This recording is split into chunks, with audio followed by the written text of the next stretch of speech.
Hey, Cheryl. Paul's just gone across to the mill to pick up some flour for me. Must be him now. Hey, Cheryl. Glad you're okay, Paul. Here you go, Mom. Thanks. Cheryl, have a Bradford Square. There you go. Here's your lunch. And don't forget to mail your tax return. Your dad's got it up at the desk. Great. And watch out for Mr. Woodrow if you see him. He said he almost ran his mail van off the road the last time you skateboarded alongside him. Well, thank you very much for staying here at the Bradford Inn. Thank you. We had a wonderful time. Great. Bye. Bye-bye. Bye-bye. Your great-great-grandmother would ever really invent these? Yep, there it is. But if you had to help make them every morning like I do, you'd be sick of Bradford Squares. How come you have to pay taxes? Well, Paul earns an income working here. He also earns interest on a savings account. And now I have to pay. Well, son, almost everyone who earns money pays taxes. How do you think the government pays for the space program or defense or helps feed people who are poor? Well, why can't we just do those things ourselves? The government provides goods and services that businesses and individuals can't provide well on their own. Like the national parks. Remember when we went to Yosemite? Yeah, Dad. Great. I got poison ivy. I'd just as soon not go to Yosemite and buy a new skateboard. Paul, it's raining harder. Let's go wait for the bus in the mill. Looks like we don't have to dress for gym today. While we're waiting for the bus, check me out on the review questions, okay? I forgot to study for the history test. Mr. Chavez is gonna kill me. Quick, you ask me some questions. All right, but I need an A on this test. After the War of Independence, our country was governed by Congress under the Articles of Confederation. Okay, next. How did the government collect money under the Articles of Confederation? I got it. Taxes. Wrong. The government didn't have any power to tax. That's why it was broke. That's stupid. How can a government be broke? The United States government depended on the states for money and also borrowed money and sold land for revenue. But really, the government was weak. It couldn't even pay its own expenses. Got it? Okay, got it. Give me the next one. The Constitution of 1787 gave the new federal government the power to... The power to tax. Lucky guess. I can tell you haven't even read this chapter, Paul. You sound like my mom. Come on, bus.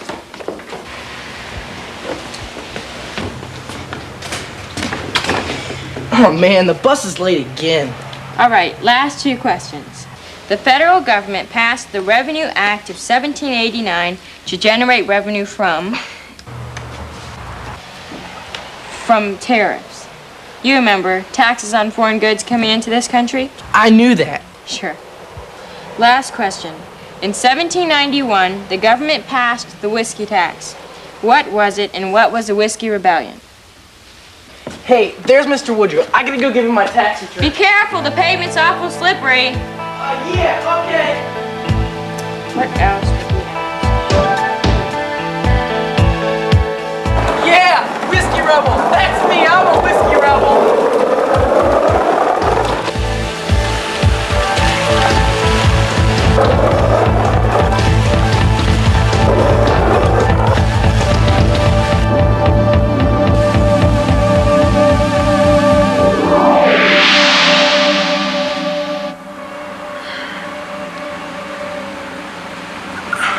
Mr. Woodrow? And how is it you know my name, lad, when I've never clapped eyes on you before?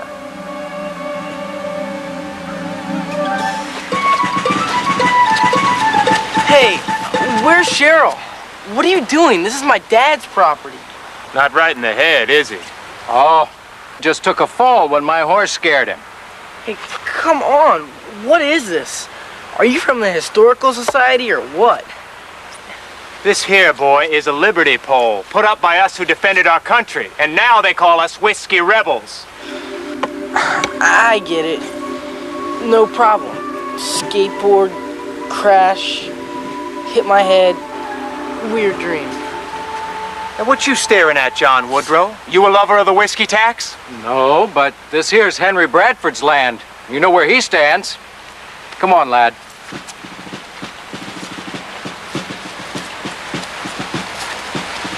You see Henry Bradford, you tell him, I hear over in the next county that a man's not again the whiskey tax, they burn his house down.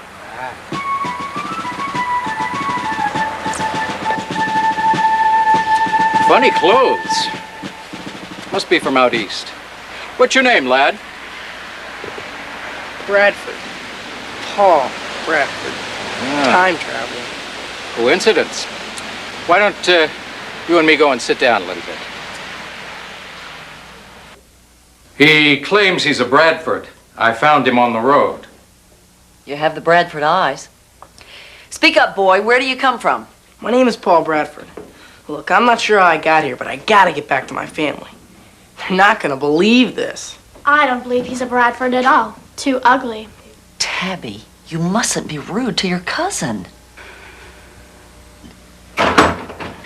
Henry, this is Paul, a cousin. It seems he got separated from his family and made his way here. Well, we'll make a place for you, lad, until your people come. There's plenty of work. Well, actually, Susan. What is it, Henry? Another note by the still. It says I'm to join the whiskey rebels or risk the consequences. They think they can threaten me. I'm afraid. They tarred and feathered the excise collector out of Pittsburgh. What will they do to us if you speak up in favor of the tax?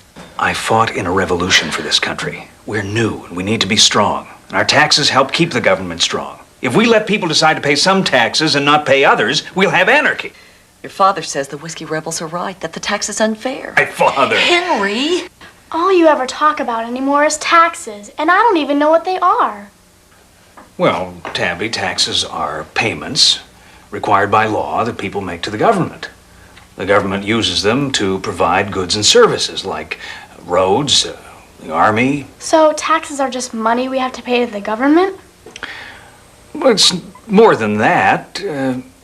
Because what the government really needs to operate, the armies say, is not money, but resources. Taxes shift the use of resources from private individuals and companies to the government. Do you understand? No. All right. Before there were taxes, all cloth was used to make things for civilian use, like those coats over there. But after taxes, the government had money to buy cloth and to pay people to sew it into military uniforms. What? Don't you see? The government uses tax money to purchase the resources needed to provide things like military uniforms. I think I see what you mean. Who decides how to spend the money collected? Well, our elected representatives decide what to tax by enacting tax laws. They also decide what goods and services can be better provided by government than by people and companies on their own. He sounds like my dad. Father. Like postal services, armies to protect us. Henry. Tabby, would you get some more cider for the inn? Paul, would you like to help her?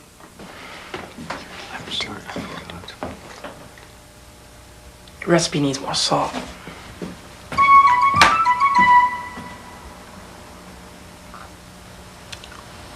He's right. Tabby, have you ever heard of time travel? Guess not.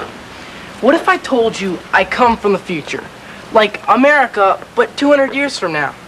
Do you always talk like a fool? I can prove it. You know I've never been here at this inn before, okay? Okay. What if I could tell you what's behind this door? I mean, exactly. Then would you believe I'm a time traveler? Well, I would believe you are a witch. And you know what they do to witches. Burn them at the stake. Okay, wrong approach.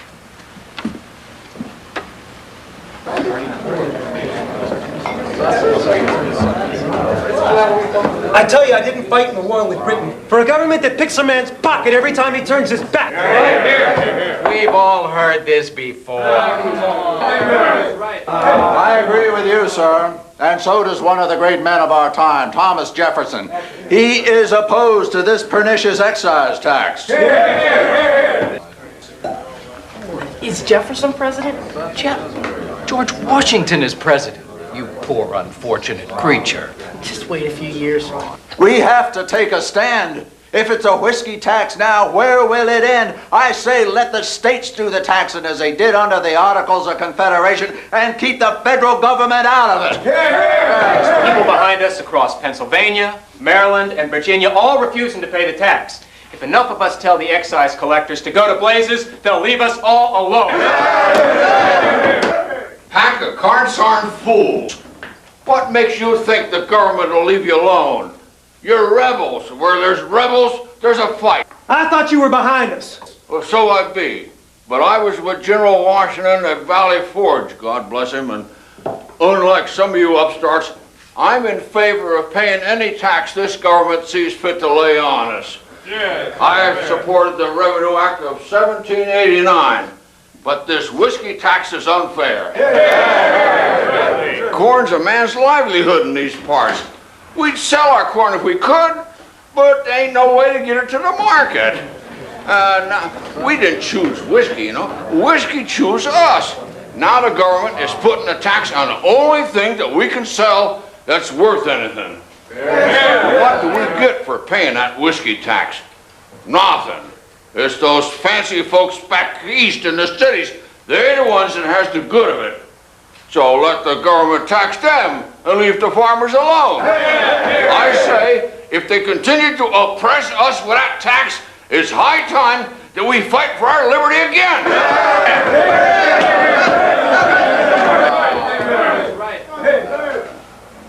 Let us have no talk of fighting here at the inn, Father.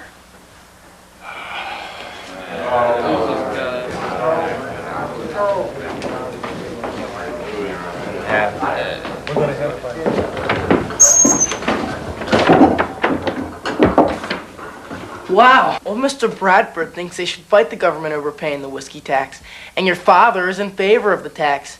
That's pretty wild. He's not my father. And if you are from the future, tell me what happens. Is there a fight? A rebellion? And who wins? I didn't get that far in my history book yet. Idiot. All right, you two, enough chatter. We need some more flour. Right.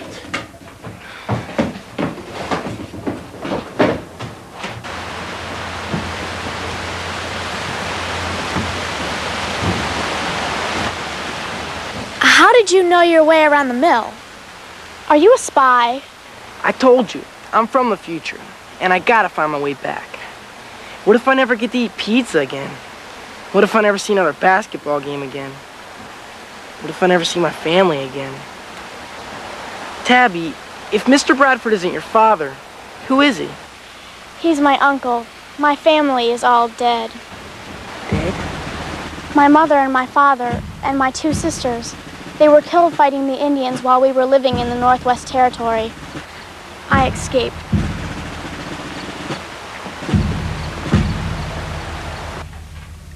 I didn't know about Tabby's family. Her father was Henry's brother. It took him hard, even though, of course, living out here, we had all lost loved ones before. In this neighborhood? Well, on the frontier, northwest of the Ohio River. See, that's partly why Henry is so strong in his feelings about paying the tax. Henry favors a strong government to give us protection. But the Indians are just protecting their land.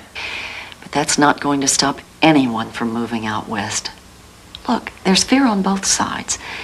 Maybe the Army can help make peace. Paul, I feel sure that your family is safe, and we're just happy to have you here. I feel right at home. These Bradford squares turned out great. Yeah. Thank you, Master Chef. What did you call them? Susan, Paul, come quick. Yeah, burn them out. Yeah. Sean, this is Liberty Pole country. Excise collector, tarred and feathering is too good for him. We'll burn them out. Sean, this is Liberty Pole country. Henry, are you with us? Come on, Henry. here asking me where I stand and what I believe in. You know me. You meet in my inn. You sit at my table. I fought alongside some of you when we whipped King George. So you know I'm not afraid of an enemy. But who is the enemy now? Is it the very nation we fought so hard for? Did we win against England just to turn and fight ourselves? We fought one war for independence, we can fight another. Neighbors, look around you. Here we stand with our little settlement on one side and the vast frontier on the other. We need a strong government to run the country. And we need an army on the frontier to protect the settlers. And there's not a man or woman among you that hasn't felt a loss. That's right. I'm behind you, Henry Bradford. We need our government to be strong. And our government needs our taxes. We'll pay any tax but the excise tax. Down with the whiskey tax! Down No taxation without representation. That was our battle cry before. Now we have representation. We can take our complaints to our representatives and change the law. But until then, the whiskey tax is the law and must be obeyed. You call yourselves citizens and patriots, but here you are already deciding what laws you will obey and what you will defy. Some would call that treason. I say we give our new country a chance. We pay our taxes, but in return, we get defense against foreign powers, a postal system, a bureau for the western lands, an army to protect us. There's even talk about federal roads. And in the future, you'll pay taxes and you'll get national parks and lunch programs for schools. Right, okay. And the government will give money to feed hungry people and pay for research to stop illness and give money to other countries who need help. What about putting a man on the moon? Tax is going to pay for that too? As a matter of fact, they are, okay? Hey, wait a minute.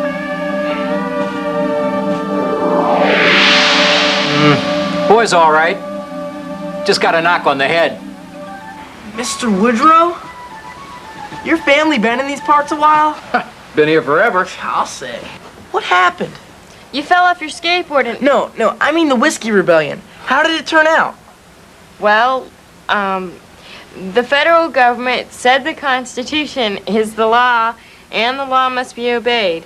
George Washington sent in troops as a show of force. Nobody was hurt, but the government made the point that all taxes must be paid. I thought so. Henry was right. Hey, honey! Paul, where are you going? Susan Bradford's Recipe for Bradford Squares, written by her niece Tabitha, this 17th day of our Lord, August 1794. Tabby. Are you sure you're all right? I'm fine, Mom, really. Glad you're okay, Paul. I've got to get going to school. There's a test. I want to take that history test. I'm definitely calling the doctor. No, Mom, really. I want to go to school. It's all right. I'll keep an eye on him while I drive the kids to school. I thought you didn't study. I feel lucky. Taxes are required payments to the government. They transfer resources from private use to government use. Under the Articles of Confederation, the government had no power to tax. But the Constitution of 1787 gave the government the right to impose and collect taxes, determined by laws made by our representatives. These taxes help the government provide goods and services that people can't provide well on their own, like national parks, highways, defense of the frontier. The frontier. Tell me, do you believe in time travel? Paul, give me a break. Never mind. I bet you I know more about taxes and the Whiskey Rebellion than you do. Yeah, what's so important about taxes? What is so important about the Whiskey Rebellion? Boy, have I got a story for you. The content of this program was developed by the Joint Council on Economic Education and state and economic education agencies from the entire United States. Funding was provided by the Internal Revenue Service. This program was produced by Vince Clues and Associates in cooperation with Action Productions Incorporated for the Agency for Instructional Technology.